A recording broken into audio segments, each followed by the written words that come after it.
Hello, and welcome to this JCT screencast on linking learning outcomes to create units of learning in junior cycle business studies. It will be very useful to have the business study specification to refer to throughout this screencast. You can find it on www.curriculumonline.ie. Page reference numbers have been provided on screen at certain points throughout this screencast, where you may wish to pause and engage with the specification. For more information, we would encourage you to check out our other screencasts and resources around the area of planning using learning outcomes on www.jct.ie.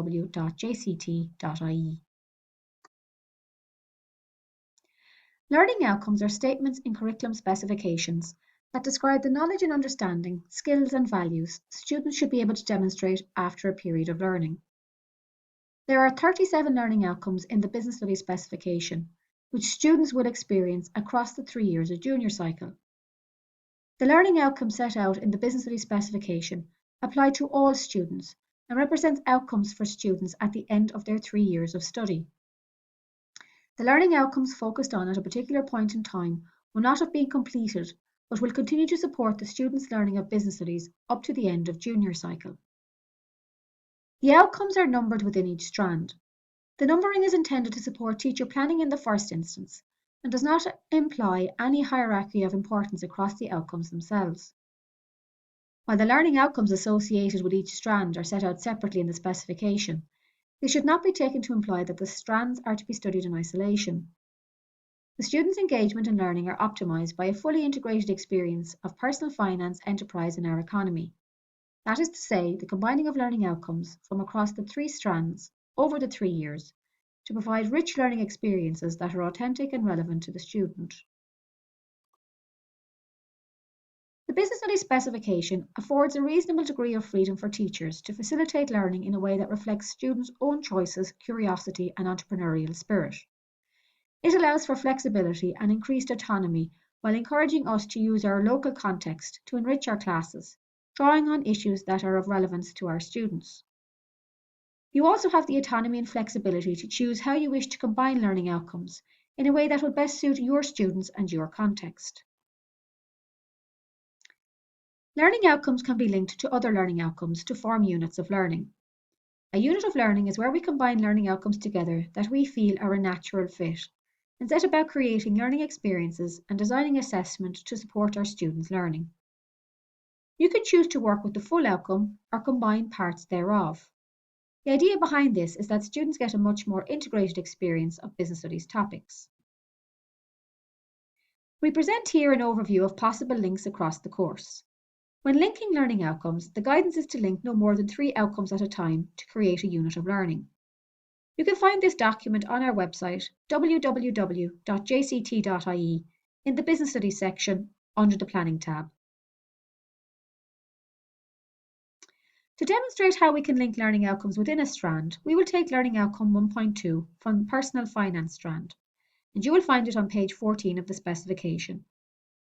It states that students should be able to identify and classify sources of income and expenditure, compare options available to best manage financial resources, evaluating the risks associated with each option, and making informed and responsible judgments. The NCCA has provided 2 glossaries to assist in working with the business studies learning outcomes, and they are to be found in the appendix of the specification. The first is a glossary of business terms. It is designed to clarify the terminology used in the junior cycle business studies specification to enable teachers and students to understand how the terms are interpreted and applied. The second is a glossary of action verbs. It is designed to clarify the learning outcomes. Each action verb is described in terms of what the learner should be able to do once they have achieved the learning outcome. The action verbs for learning outcome 1.2 include identify, classify, compare, and evaluate. And definitions for each of these can be found on pages 25 to 27 of the specification. It is important to note that the following is how one business studies department chose to unpack learning outcome 1.2. That the new specification embraces teacher autonomy and supports you in working within your local context as appropriate. The Business Studies Department used a sectioned template to help them unpack the learning outcome under the following headings: knowledge and understanding, skills and values. You may wish to pause here to engage with the unpacking. Having unpacked the outcome, this group of teachers then set about analysing other learning outcomes in order to establish if there were potential links. Through this process, they decided that identify and classify sources of income and expenditure, along with making informed and responsible judgments from this outcome, linked well with learning outcomes 1.11 and 1.12. They then felt that the second half of the outcome, compare options available to best manage financial resources, evaluating the risks associated with each option and making informed and responsible judgments, would link well with learning outcomes 1.5 and 1.8. The first unit of learning created focuses on the income and expenditure element of outcome 1.2. These teachers felt there was a natural fit with learning outcomes 1.11, interpret a wage slip and calculate personal tax liability arising from employment, and 1.12, prepare and analyse a budget, determine the financial position, recommend appropriate action, and present the analysis in tabular and graphic formats. They created a second unit of learning, centering on the whole area of banking. Here the teachers felt learning outcomes 1.5, identify reasons for saving and borrowing, relate the reasons for determining appropriate sources of finance with respect to their purpose, costs and risks, and 1.8, compare the services provided by consumer agencies and financial institutions to assist and support customers worked well. It is important to note that not all of learning outcome 1.8 is being addressed within this unit, only the element that relates to financial institutions. The business study specification also encourages us to make links between learning outcomes across the strands where possible. In this way, students get a much richer and integrated understanding of the interconnected nature of the learning across personal finance, enterprise and our economy. The learning experience should begin from where the student is at, taking them on a journey outward to their community, the business world and the wider economy. In this way, they can see how they impact on the world of business and how the world of business impacts on them. As an example of linking learning outcomes across strands, we will take learning outcome 2.6 from strand 2 enterprise on page 15 of the specification.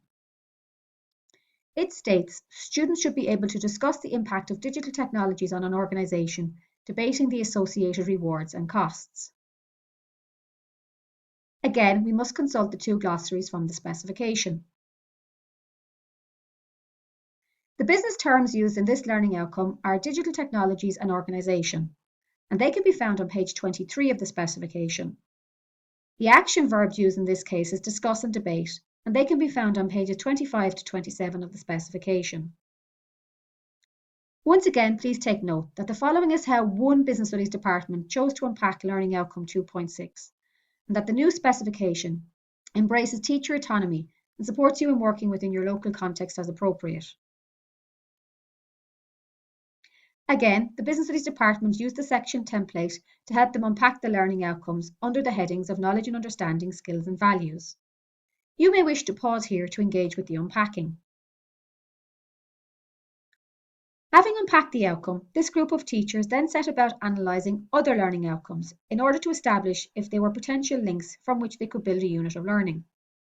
They agreed upon linking it to learning outcomes 1.10 and 3.7. Please note that not all of the two learning outcomes linked to 2.6 are to be addressed in this unit of learning. Rather, the teachers identified the parts that they felt were a natural fit in the context of digital technologies. For 1.10, it was discuss and evaluate the developments in digital technology on consumer choice and behaviour, while for 3.7, they felt it was on the implication of globalisation of trade that married well. The remainder of the two learning outcomes will be addressed at another time in other, more appropriate units of learning. Our key messages from this screencast. Learning outcomes describe knowledge and understanding, skills and values that students should demonstrate after a period of learning. Learning outcomes can be linked within and across strands to create suitable units of learning.